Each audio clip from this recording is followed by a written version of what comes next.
So as you guys can see, cows have different personalities, right? So cows have the flight or fight zone. We're not going to cover that too much in this class, but this cow over here, or heifer, these are dairy cows. You probably aren't going to see very many of these in your backyard unless you want to get your own milk, but this one, she does not have much of a flight zone, right? And there is a handling kind of methodology for that, but this becomes more of a safety concern. Not where you don't trust her, but their head, their pole of their head right here is extremely strong.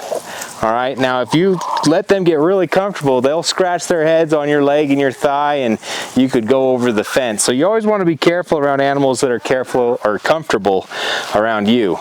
Now, to get this girl to move, I might have to be right next to her, right, to get her to move off. Whereas with this one, see, she's already looking at me. I've already got her attention. Now once I cross her midline, the halfway point, she's going to start to feel kind of uncomfortable. See how she's starting to look away? She's starting to think that maybe she needs to move off.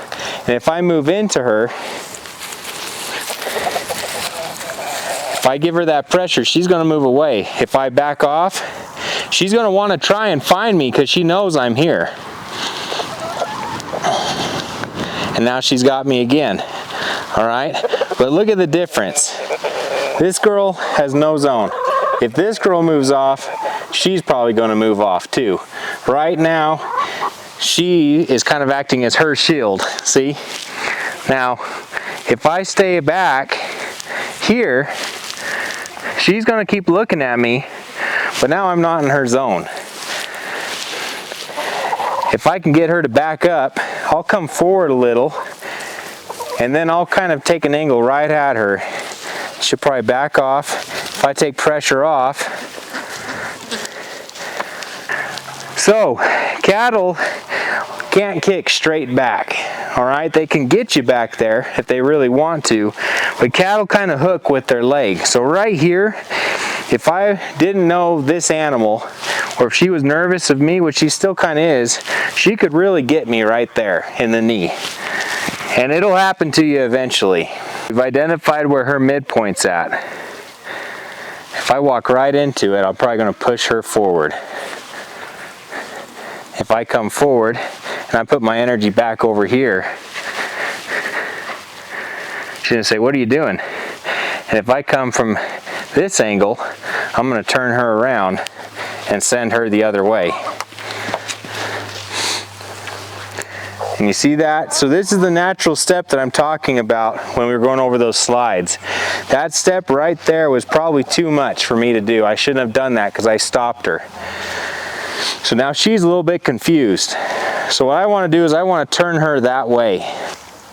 So usually a cow's going to move off of pressure, right? Something that I like to do, and you might not find it in all cattle handling books, but I kind of like to go across their face sometimes. If you're in a corner, they'll usually back out of it. One way or another, they'll spin out. Just do it kind of slow so you're not pushing them too far off. But I'll go kind of across her face a little bit. Maybe just get her to back up. This one's probably going to want me to push on her. Can you back up a little bit? And see, I'm not in a good position to direct her from here because I don't have anywhere to go from this side.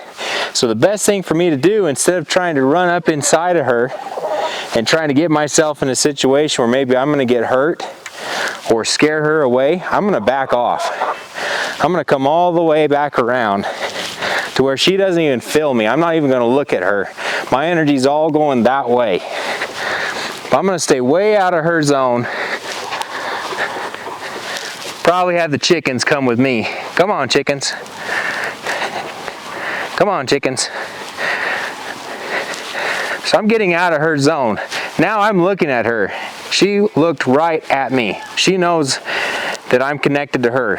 So if I come straight at her, she's going to decide which way she wants to go. But if I take that away from her and I come at her from this side at an angle, I'm going to try and push her that way. First, I want her away from these steps. This is truly a backyard situation, all right? But I want her to go away. over there. Okay, and she's getting a little bit more comfortable with me. We're getting closer. Now we're going to walk. So sometimes you may not want to do it, but if you're a beginner, use your setup to your advantage. That's why we build corrals a certain way. We build bud boxes and tubs because we can work them to our advantage the way the cow wants to move. I can use this cinder block wall to kind of guide her. If I need her to end up over there, it doesn't hurt me to take the extra couple seconds just to use the fence, if it's a good one, to get her there. All right, the key thing, the most important thing that what we're doing, and when we're doing this, is it's low stress and it's quiet. I'm not here to scare them, I'm here to work with them. So maybe we can use this fence to our advantage. And I want to push her towards that fence. And she may not feel comfortable at that yet, but if I can get her to go over there, and I let her see me, and I keep her going, come on.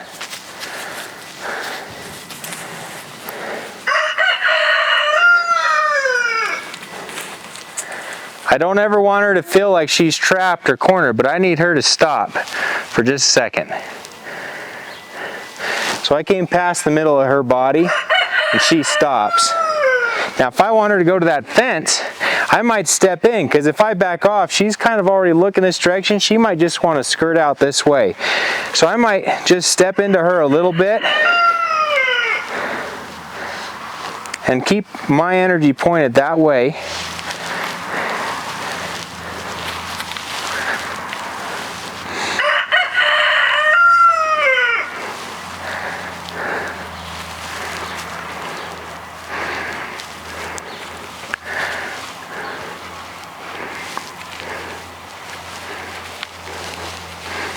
So she starts going, where she starts going where I want her to go, I'm not going to keep putting pressure on her. I'm just going to kind of stay here because she's doing what I want her to do. I don't need to stress her out. And she's there and I leave her there.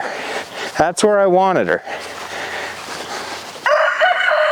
You'll be amazed at how long she sits there and she doesn't try to run back to her friend. She's not stressed. It all works.